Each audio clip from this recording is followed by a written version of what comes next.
언니, 언제까지 그렇게 힘들게 살 거야? 골프 모임 나와서 사람도 좀 만나고 숨 좀 쉬어요. 저는 68세 박은정입니다. 전화기를 귀에 댄 채로 한참을 말없이 서 있었어요. 부엌 형광등이 윙윙 울렸고 식탁 위 약통은 뚜껑이 반쯤 열린 채로 굴러다녔습니다. 달력엔 병원 날짜가 빨간 동그라미로 겹쳐 있었고 저는 그 동그라미를 손끝으로 한 번 문지르다 말았어요. 골프 모임이요?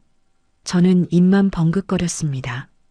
사별한 지 3년, 집은 조용한데 제 몸은 자꾸 삐걱거렸어요. 새벽에 눈이 떠지고 밥을 차려도 젓가락이 오래 멈췄죠. 친구는 운동하러 나가자고 했지만 제 귀에는 혼자 있지 말라는 말로 들렸습니다. 숨을 한 번 삼키고 저는 겨우 말했어요. 딱 한 번만 나가보겠다고요. 그 말이 나오자마자 심장이 먼저 뛰었습니다. 괜찮아질 것 같으면서도 한편으로는 누가 제 빈자리를 훤히 들여다볼까 겁이 났어요. 그때는 몰랐습니다. 그날 제가 코트를 챙겨 입고 나가게 되는 그곳에서 보호자라는 단어 앞에 한참을 멈춰 서게 될 줄은요. 골프장 입구 철제문이 끼익 열렸어요. 안쪽에서는 공이 천천히 굴러가는 소리가 났고 벤치에 앉은 분들이 웃으며 무언가 나누고 계셨죠. 친구 미자가 손을 흔들었고 저는 가방을 어깨에 메고 조심스럽게 안으로 들어갔습니다. 그때 한 분이 먼저 다가왔어요. 키는 제 전 남편보다 조금 작았고 점퍼 지퍼를 목까지 올린 모습이었습니다. 그분이 제 가방을 보더니 말을 건넸어요. 가방은 자기가 들겠다고, 처음 오시면 무거우니까 자기가 챙기겠다고 하더라고요. 저는 괜찮다고 손을 저었지만 그분은 이미 제 가방 손잡이를 잡고 계셨어요. 목소리가 낮고 차분했습니다. 제 남편이 약 먹으라고 말할 때 쓰던 그 톤과 비슷했죠. 미자가 소개를 해줬어요. 이분이 오성훈 씨라고 올해 65이고 이 모임 오래 나오신 분이라고 했습니다. 성훈 씨는 제 손을 보더니 핫팩 하나를 건넸어요. 손이 차가워 보인다고 요즘 날씨가 추우니까 이거 쥐고 있으면 좋다고 하더라고요. 핫팩을 받아쥐는 순간 남편이 겨울마다 제 손을 감싸주던 기억이 스쳐 지나갔습니다. 가슴이 먹먹했지만 입술만 살짝 움직였어요. 코트로 나가니 하늘이 회색빛으로 낮게 깔려 있었습니다. 공은 생각보다 가벼웠고 클럽을 쥔 손엔 힘이 들어가지 않았어요. 성훈 씨가 옆에서 천천히 자세를 알려줬죠. 팔꿈치는 이렇게 펴고 허리는 조금만 숙이면 된다고 했습니다. 그분 목소리는 재촉하지 않았어요. 저는 공을 쳤고 공은 비틀거리며 옆으로 굴러갔습니다. 성훈 씨가 웃으며 말했어요. 처음엔 다 그렇다고 자기도 처음엔 공이 뒤로 가기도 했다고 하더라고요. 그 말에 미자와 다른 분들도 웃었고 저도 따라서 입꼬리가 올라갔습니다. 오랜만에 웃는 제 얼굴이 어색하게 느껴졌어요. 1시간쯤 치고 나니 벤치에 앉게 됐습니다. 성훈 씨가 물병 뚜껑을 열어서 제게 건넸어요. 물을 마시는데 목구멍이 메말라 있었던 게 느껴졌죠. 그분은 제 옆에 앉아서 하늘을 보고 있었습니다. 말을 걸지 않았어요. 그냥 같이 앉아 있는 거였죠. 모임이 끝나고 주차장으로 나왔을 때였어요. 성훈 씨가 다른 분들 앞에서 저를 우리 누님이라고 불렀습니다. 박은정 누님은 처음이시니까 다들 잘 챙겨달라고 자기가 먼저 신경 쓰겠다고 하더라고요. 사람들이 고개를 끄덕이며 웃었고 미자는 저를 보며 사람 괜찮지 않냐고 물었습니다. 저는 대답 대신 고개만 끄덕였어요. 버스를 기다리는데 성훈 씨가 다시 다가왔습니다. 다음 주에도 나오냐고 나오면 자기가 또 가방 들어주겠다고 했어요. 저는 생각해 보겠다고 말했지만 그분은 이미 괜찮다는 듯이 손을 흔들고 있었습니다. 집에 돌아와 현관문을 열었어요. 불을 켰지만 집은 여전히 조용했습니다. 약통이 식탁 위에 그대로 있었고 달력의 빨간 동그라미도 그 자리에 있었죠. 저는 가방을 내려놓고 부엌으로 갔어요. 냉장고 문을 열었다가 닫았습니다. 별로 먹고 싶은 게 없었어요. 그날 저녁 미자한테 전화가 왔습니다. 오늘 어땠냐고, 성훈 씨가 친절하지 않았냐고 물었어요. 저는 그렇다고 좋은 분 같다고 말했습니다. 미자가 웃으며 말했죠. 성훈 씨도 혼자 사신다고 배우자 먼저 보내고 3년 됐다고 하더라고요. 저와 비슷한 상황이라는 말이 이어졌습니다. 전화를 끊고 나니 방이 더 조용하게 느껴졌어요. 저는 침대에 누워 천장을 봤습니다. 성훈 씨가 건넨 핫팩은 이미 식어 있었지만 제 손에는 아직 그 따뜻함이 남아있는 것 같았어요. 남편이 세상을 떠난 뒤로 누군가 제 손을 먼저 봐준 사람이 없었습니다. 다음 주가 됐어요. 저는 또 파크 골프장에 나갔습니다. 성훈 씨는 약속대로 제 가방을 들어줬고 이번엔 장갑도 하나 더 챙겨왔더라고요. 자기 집에 새 장갑이 남아서 가져왔다고 누님 손 작으니까 이게 맞을 거라고 했습니다. 장갑을 끼는데 손가락 끝이 딱 맞았어요. 그날 공을 치는데 성훈 씨가 옆에서 계속 응원했습니다. 잘한다고, 이번엔 멀리 갔다고, 자세가 좋아졌다고 하더라고요. 저는 그 말들이 부담스러우면서도 기분이 나쁘지 않았습니다. 오랜만에 누군가 제 행동을 지켜보고 있다는 느낌이었어요. 벤치에 앉았을 때 성훈 씨가 물었습니다. 혼자 사는 게 어떠냐고, 힘들지 않냐고 하더라고요. 저는 잠깐 멈칫했다가 괜찮다고 대답했어요. 그분이 고개를 끄덕이며 말했습니다. 자기도 처음엔 힘들었다고, 그런데 사람 만나고 이렇게 나오니까 숨통이 트이더라고 했죠. 그 말을 들으니 가슴이 조금 뜨거워졌어요. 저도 그랬거든요. 집에만 있으면 벽이 점점 좁아지는 것 같았고 나가야 한다는 생각만 맴돌았습니다. 성훈 씨는 제 표정을 보고 있었어요. 말을 더하지 않았지만 그분도 이해한다는 눈빛이었습니다. 모임이 끝나고 성훈 씨가 제안을 했어요. 다음 주에 같이 저녁 먹을 수 있냐고 근처에 괜찮은 국밥집이 있다고 하더라고요. 저는 망설였습니다.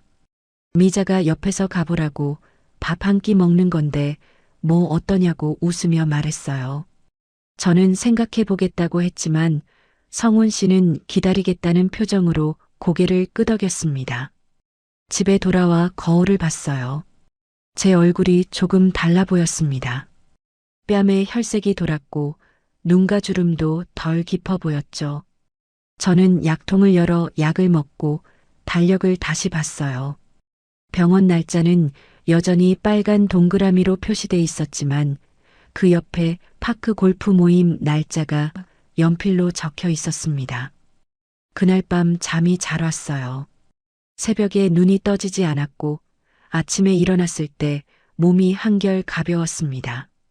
저는 부엌으로 가서 물을 마시고 창문을 열어 환기를 시켰어요. 바람이 차가웠지만 싫지 않았습니다. 다음 주 저는 성훈 씨와 저녁을 먹으러 나갔어요. 국밥집은 작았지만 따뜻했고 김이 모락모락 나는 그릇이 앞에 놓였습니다. 성훈 씨는 제가 먹기 편하게 물수건을 먼저 건넸고 김치를 덜어주기도 했어요.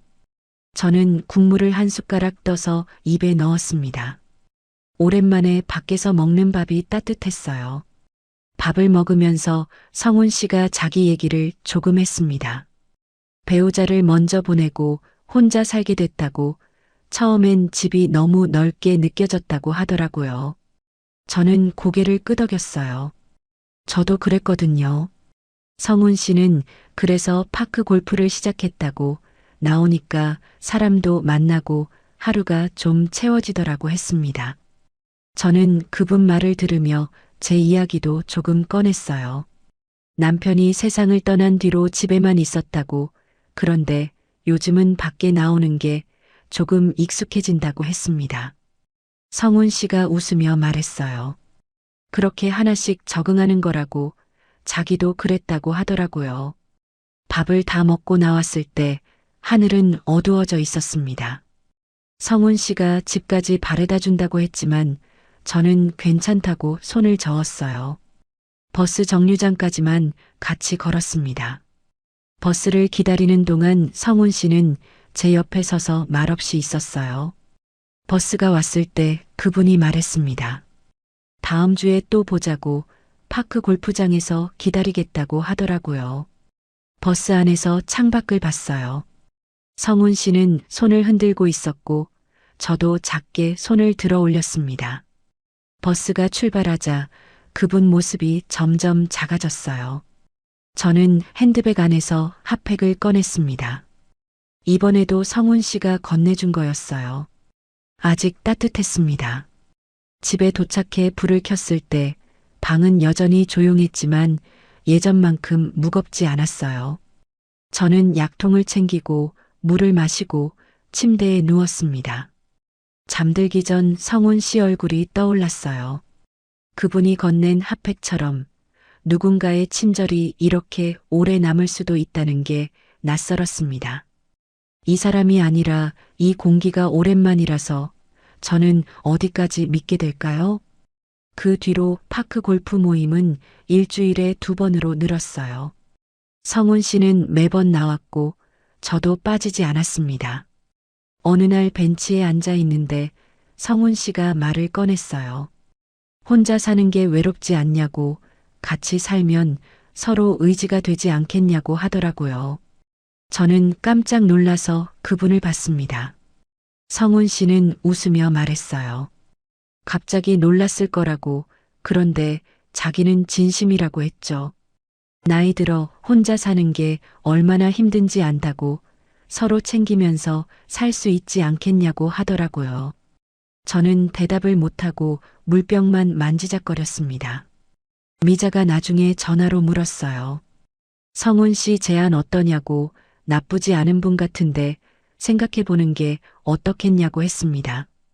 저는 너무 빠른 것 같다고, 아직 준비가 안 됐다고 말했어요. 미자는 웃으며 말했죠. 우리 나이에 뭘 그렇게 오래 생각하냐고, 좋은 사람 만나면 그냥 가는 거라고 하더라고요. 한 달쯤 지나서 저는 성훈 씨 제안을 받아들였습니다. 깊게 생각한 건 아니었어요. 그냥 혼자 있는 게 지쳤고 누군가 곁에 있으면 덜 외로울 것 같았습니다. 성훈 씨는 좋아하며 제 손을 잡았어요. 잘 생각했다고, 자기가 잘해주겠다고 하더라고요.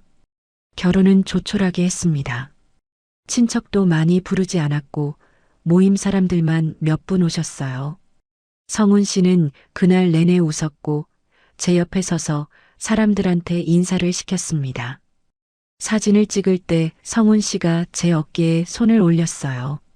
무겁지 않았지만 어색했습니다. 신혼집은 성훈 씨 집으로 정했어요. 제 집보다 넓었고 햇빛도 잘 들었습니다. 짐을 옮기는 날 성훈 씨가 도와줬지만 제 물건은 생각보다 적었어요. 옷 몇 벌, 약통, 그리고 남편 사진 액자 하나였습니다. 성훈 씨는 사진을 보더니 잠깐 말이 없었지만 곧 괜찮다며 거실 선반에 놓으라고 했어요. 첫날 밤은 조용했습니다. 저는 새 이불을 덮고 누웠지만 잠이 오지 않았어요. 성훈 씨는 옆에서 코를 골았고 저는 천장을 보며 남편 생각을 했습니다. 남편이 살아있었으면 이 자리에 누가 있을까, 그런 생각이 자꾸 들었어요. 아침에 일어나 밥을 차렸습니다. 성훈 씨는 식탁에 앉아 신문을 받고 저는 국을 데우고 반찬을 꺼냈어요. 밥을 먹는 동안 성훈 씨는 말이 없었습니다. 신문만 넘기고 젓가락으로 반찬을 집어 먹을 뿐이었어요. 저는 물을 따라드리며 물었습니다. 간은 괜찮냐고, 더 필요한 반찬 있냐고 했죠. 성훈 씨는 고개만 끄덕이고 신문을 계속 봤습니다. 파크 골프 모임에 나가면 성훈 씨는 달랐어요. 제 물병 뚜껑을 열어주고 천천히 치라고 말하고 사람들 앞에서 저를 챙겼습니다. 사진을 찍을 때도 제 어깨에 손을 올리고 우리 아내라고 소개했어요. 사람들은 웃으며 부러워했고 미자는 저한테 눈을 찡긋하며 잘 됐다고 했습니다. 하지만 집에 돌아오면 달랐어요. 현관문이 닫히는 순간 성훈 씨는 말이 줄었습니다. TV를 켜고 소파에 앉아 리모컨만 눌렀어요. 저는 부엌에서 설거지를 하고 빨래를 개고 약을 챙겼습니다. 성훈 씨는 제가 뭘 하든 TV만 봤어요. 어느 날 저녁 저는 오늘 좀 어지럽다고 말했습니다. 성훈 씨는 TV를 보다가 응 하고만 대답했어요. 저는 다시 말했죠. 병원에 가봐야 할 것 같다고, 약이 떨어져서 처방받아야 한다고 했습니다. 성훈 씨는 그제야 고개를 돌렸지만 그냥 알아서 다녀오라고만 하더라고요. 밤이 되면 저는 성훈 씨 코 고는 소리를 들으며 잠들었어요. 남편이 살아있을 땐 잠들기 전에 이야기를 나눴습니다. 오늘 뭐 했는지, 내일은 뭘 할 건지, 그런 사소한 대화들이었어요. 하지만 성훈 씨는 불을 끄면 바로 눈을 감았습니다. 한 달쯤 지나니 저는 말을 꺼내기 전에 숨을 삼키게 됐어요. 성훈 씨가 뭐라고 할까, 귀찮아할까, 그런 생각이 먼저 들었습니다. 밥을 차릴 때도 간을 맞추는 게 조심스러웠어요. 성훈 씨는 짜다거나 싱겁다고 직접 말하지 않았지만 표정으로 알 수 있었습니다. 어느 날 외출하려고 하니 성훈 씨가 말했어요. 추운데 목도리 하라고, 감기 걸리면 안 된다고 하더라고요. 저는 고맙다고 말하고 목도리를 둘렀습니다. 하지만 외출하고 돌아왔을 때 성훈 씨는 현관에서 신발을 벗는 소리만 냈어요. 어디 다녀왔냐고 묻지 않았습니다. 미자가 전화로 물었어요. 결혼 생활은 어떠냐고, 성훈 씨가 잘해주냐고 했습니다. 저는 잠깐 말을 멈췄다가 대답했어요. 괜찮다고, 좋은 사람이라고 했죠.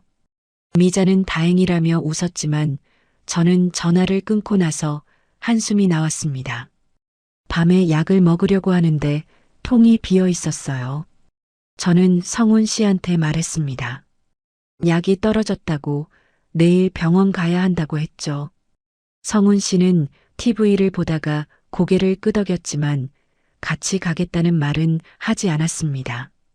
저는 약통을 다시 닫고 내일 혼자 갈 준비를 했어요. 부엌에서 설거지를 하는데 형광등이 깜빡거렸습니다. 저는 의자를 가져와 형광등을 갈아 끼우려고 했어요. 손이 닿지 않아 까치발을 들었지만 여전히 부족했습니다. 성훈 씨는 거실에서 TV 소리만 키웠어요. 저는 의자에서 내려와 형광등을 그냥 뒀습니다. 깜빡거려도 어둡진 않았고 굳이 지금 갈 필요는 없었어요. 성훈 씨한테 말을 꺼낼까 하다가 그냥 입을 다물었습니다. 도와달라고 하면 귀찮아할 것 같았어요. 밤에 잠들기 전 저는 남편 사진을 봤습니다. 남편은 웃고 있었고 저도 그 옆에서 웃고 있었어요. 언제 찍은 사진인지 기억이 나지 않았지만 저 얼굴이 편안해 보였습니다. 지금 제 얼굴은 어떨까? 거울을 보니 입술이 굳어 있었어요. 다음 날 아침 저는 밥을 차리고 성훈 씨를 불렀습니다. 성훈 씨는 세수를 하고 나와 식탁에 앉았어요. 밥을 먹는 동안에도 말이 없었고 젓가락이 그릇을 툭툭 치는 소리만 났습니다. 저는 물을 따라드리며 말했어요. 오늘 병원 간다고, 점심은 늦을 거라고 했죠. 성훈 씨는 고개만 끄덕이고 밥을 계속 먹었습니다. 병원에 가는 버스 안에서 창밖을 봤어요. 사람들이 걸어가고 차들이 지나갔습니다.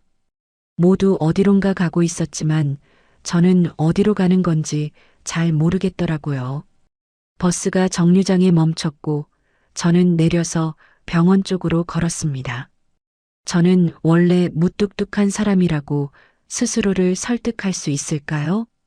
병원 대기실은 사람들로 가득했어요. 번호표를 뽑아 들고 앉았는데 옆자리 할머니가 자꾸 기침을 하셨습니다. 저도 목이 간질간질했지만 참았어요. 기침을 하면 사람들이 쳐다볼 것 같았습니다. 스마트폰을 꺼내 성훈 씨한테 문자를 보냈어요. 병원 도착했다고, 진료 끝나면 연락하겠다고 썼습니다. 읽음 표시가 뜨지 않았어요. 아마 집에서 TV 보고 있을 거였습니다. 저는 핸드폰을 가방에 넣고 번호판을 다시 확인했어요. 1시간쯤 기다렸을까요? 제 기침이 자꾸 길어졌습니다. 손으로 입을 막았지만 멈추지 않았어요. 가방에서 물병을 꺼내 한 모금 마셨습니다. 목이 따끔거렸어요. 그때 옆에 앉아있던 남자분이 휴지를 건넸습니다. 괜찮으시냐고, 물 더 필요하면 정수기 저쪽에 있다고 하더라고요. 저는 고맙다고 말하고 휴지를 받았습니다. 그분은 아내분과 함께 온 것 같았어요. 아내분이 진료실에 들어가고 그분은 밖에서 기다리고 계셨습니다. 제 번호가 불렸어요. 진료실로 들어가니 의사 선생님이 차트를 보고 계셨습니다. 앉으라고 하셔서 의자에 앉았어요. 선생님이 물으셨죠. 요즘 어떠시냐고, 약은 잘 드셨냐고 하더라고요. 저는 그렇다고, 그런데 요즘 기침이 자주 난다고 말했습니다. 선생님이 청진기를 대고 숨을 쉬어보라고 했어요. 깊게 들이쉬었다가 내쉬었습니다. 선생님은 고개를 끄덕이며 뭔가 적으셨어요. 검사를 하나 더 해보자고, 오늘 피 뽑고 일주일 뒤에 결과 보러 오라고 하시더라고요. 진료실을 나와 접수 창구로 갔습니다. 직원분이 차트를 받아들고 컴퓨터를 두드렸어요. 그러다가 물으셨습니다. 보호자분 성함이 어떻게 되시냐고, 여기 칸이 비어 있다고 하시더라고요. 저는 잠깐 멈칫했어요. 보호자요? 직원분이 다시 말씀하셨습니다. 네, 혹시 모를 상황에 연락드릴 보호자분 성함하고 연락처 적어주셔야 한다고 하시더라고요. 저는 고개를 돌려 대기실을 봤습니다. 아까 그 남자분은 아내분과 함께 나가고 계셨어요. 성훈 씨 이름을 말해야 하나 생각했습니다. 하지만 입이 떨어지지 않았어요. 성훈 씨는 오늘 병원에 오지 않았고 제가 어떤 검사를 받는지도 모릅니다. 아침에 나올 때 그냥 다녀오라고만 했어요. 직원분이 기다리고 계셨습니다. 저는 입술을 한번 깨물고 말했어요. 그냥 제 이름으로 할게요. 직원분이 어리둥절한 표정으로 물으셨죠. 본인 성함으로요? 보통은 가족분 적으시는데 괜찮으시겠어요? 저는 고개를 끄덕였습니다. 괜찮다고, 그렇게 해달라고 했어요. 서류를 받아들고 체열실로 갔습니다. 의자에 앉아 팔을 내밀었어요. 간호사분이 알코올 솜으로 팔을 닦고 주사를 찔렀습니다. 피가 튜브로 올라가는 게 보였어요. 따끔했지만 참을 만했습니다. 체열이 끝나고 지혈용 솜을 붙였어요. 팔을 구부리고 복도로 나왔습니다. 사람들이 지나다니고 어디선가 아기 우는 소리가 들렸어요. 저는 벤치에 앉아 팔을 계속 구부리고 있었습니다. 핸드폰을 꺼냈어요. 성훈 씨한테서 문자가 한 통 와 있었습니다. 점심 먹고 오냐고, 집에 반찬 없으니까 사오라고 쓰여 있었어요. 저는 문자를 읽고 답장을 쓰려다 그냥 핸드폰을 껐습니다. 엘리베이터를 타고 내려갔어요. 병원 밖으로 나오니 바람이 차가웠습니다. 저는 목도리를 여미고 걸음을 옮겼어요.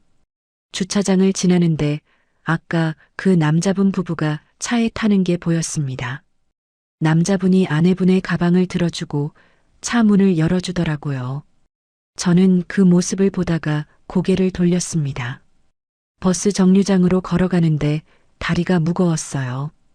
버스가 왔고 저는 맨 뒷자리에 앉았습니다. 창밖을 보니 병원 건물이 점점 멀어졌어요. 집에 도착해 현관문을 열었습니다.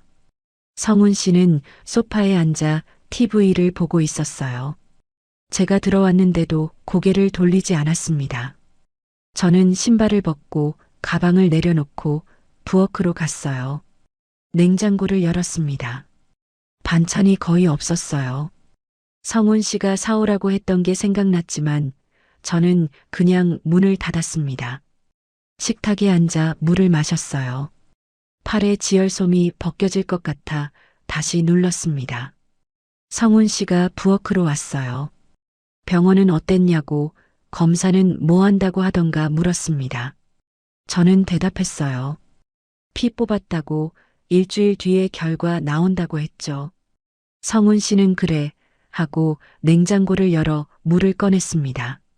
그리고 다시 거실로 갔어요.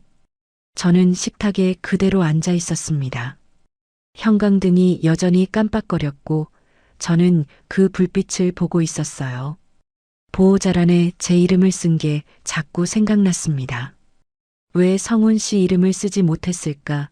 그게 맞는 건데 왜 입이 떨어지지 않았을까? 그런 생각들이 맴돌았어요. 저녁을 차렸습니다. 라면을 끓이고 김치를 꺼내고 밥을 데웠어요. 성훈 씨를 불렀고 성훈 씨는 식탁에 앉았습니다. 밥을 먹는 동안 말이 없었어요. 젓가락 소리만 들렸습니다. 밥을 다 먹고 성훈 씨가 말했어요. 다음부턴 이런 얘기 사람들 있는 데서 하지 말라고, 병원 간다는 얘기 모임에서 하면 사람들이 걱정한다고 하더라고요. 저는 고개를 들어 성훈 씨를 봤습니다. 여긴 사람 없다고, 집인데 왜 그런 말을 하냐고 물으려다가 입술만 닫았어요. 설거지를 하고 약을 챙겼습니다. 새로 받은 약봉투를 뜯어 알약을 꺼냈어요. 물과 함께 삼키는데 목이 메었습니다. 기침이 다시 올라왔지만 참았어요. 밤에 침대에 누웠습니다. 성훈 씨는 벌써 잠들었고 코 고는 소리가 들렸어요. 저는 천장을 보며 오늘을 떠올렸습니다. 접수창구의 직원분, 보호자란, 제 이름, 그리고 엘리베이터 안에서 성훈 씨가 한 말. 옆에 앉아 있는 사람과 내 편인 사람은 정말 같은 걸까요? 일주일 뒤 병원에서 연락이 왔어요. 검사 결과가 나왔으니 방문하라고 했습니다. 저는 성훈 씨한테 말했어요. 오늘 병원 가야 한다고, 결과 들어야 한다고 했죠. 성훈 씨는 고개를 끄덕이며 알았다고 했지만 같이 가겠다는 말은 없었습니다. 혼자 병원에 갔어요. 진료실에서 선생님이 차트를 보며 말씀하셨습니다. 큰 문제는 없다고, 다만 면역력이 많이 떨어져 있으니 조심하라고 하시더라고요. 약을 바꿔서 처방해 주셨고 한 달 뒤에 다시 오라고 했습니다. 집에 돌아왔을 때 성훈 씨가 물었어요. 뭐래 하고 짧게 물었습니다. 저는 괜찮다고, 약만 바꿔서 먹으면 된다고 대답했어요. 성훈 씨는 그래 하고 다시 TV를 켰습니다. 그날 저녁 파크 골프 모임 단톡방에 메시지가 왔어요. 다음 주 모임 날짜 정한다고, 다들 시간 맞는지 확인하자고 했습니다. 성훈 씨가 먼저 답장을 보냈어요. 우리 아내 몸이 약해서 제가 신경 쓰고 있다고, 그래도 모임엔 나가려고 한다고 썼더라고요. 메시지 밑에 이모티콘이 줄줄이 달렸습니다. 따뜻한 남편이라고, 부럽다고, 잘 챙겨달라고 하는 말들이 올라왔어요. 저는 핸드폰을 보다가 화면을 껐습니다. 성훈 씨는 옆에서 웃으며 메시지를 더 보고 있었어요. 다음 주 모임 날이 됐습니다. 파크 골프장에 나가니 사람들이 반갑게 인사했어요. 성훈 씨는 제 가방을 들어주고 사람들 앞에서 제 팔을 살짝 잡았습니다. 천천히 걸으라고, 무리하지 말라고 하더라고요. 미자가 웃으며 말했어요. 성훈 씨가 정말 잘한다고, 저보고 복 받았다고 했습니다. 벤치에 앉았을 때 성훈 씨가 물병을 건넸어요. 물 마시라고, 목마르면 안 된다고 했습니다. 저는 물을 받아 마셨고 사람들은 그 모습을 보며 고개를 끄덕였어요. 성훈 씨는 계속 웃고 있었습니다. 모임이 끝나고 집으로 돌아왔어요. 현관문이 닫히자 성훈 씨는 가방을 툭 던지듯 내려놓았습니다. 신발을 벗고 거실로 갔어요. 저는 가방을 정리하고 부엌으로 갔습니다. 저녁을 준비하는데 성훈 씨가 부엌으로 왔어요. 냉장고를 열어 반찬통을 꺼내보더니 말했습니다. 냄새 좀, 창문 열어. 저는 손을 멈추고 성훈 씨를 봤어요. 어떤 냄새냐고 물으려다가 그냥 창문으로 갔습니다. 창문을 여니 겨울바람이 들어왔어요. 차가웠습니다. 저는 반찬을 꺼내고 국을 데우고 밥을 퍼냈어요. 성훈 씨는 식탁에 앉아 핸드폰만 보고 있었습니다. 밥을 먹는 동안 창문은 열린 채였어요. 저는 추웠지만 말하지 않았습니다. 성훈 씨가 밥을 다 먹고 나서야 창문을 닫아도 된다고 했어요. 저는 일어나서 창문을 닫았습니다. 손이 시려왔어요. 설거지를 하는데 성훈 씨가 거실에서 전화를 받았습니다. 모임 사람 중 한 분인 것 같았어요. 성훈 씨는 크게 웃으며 말했어요. 아내 건강이 안 좋아서 자기가 많이 신경 쓴다고, 그래도 모임 나오는 걸 좋아해서 계속 데려간다고 하더라고요. 저는 설거지하는 손을 멈췄습니다. 수돗물 소리만 들렸어요.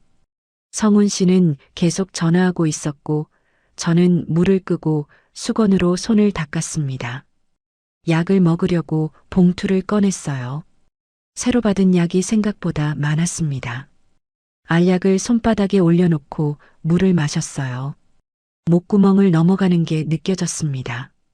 밤에 침대에 누웠을 때 성훈 씨가 말했어요. 내일은 집에 있으라고, 밖에 나가면 피곤할 거라고 하더라고요. 저는 대답하지 않았습니다. 성훈 씨는 불을 끄고 눈을 감았어요. 저는 어둠 속에서 천장을 봤습니다. 성훈 씨 코 고는 소리가 들렸고 저는 이불을 목까지 끌어올렸어요. 몸이 따뜻해지지 않았습니다. 다음 날 아침 밥을 차리는데 손에 힘이 없었어요. 국을 뜨다가 국자를 놓칠 뻔했습니다.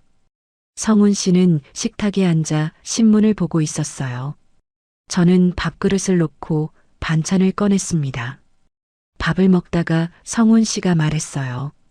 오늘 청소 좀 해두라고, 먼지가 보인다고 하더라고요. 저는 고개를 끄덕였습니다.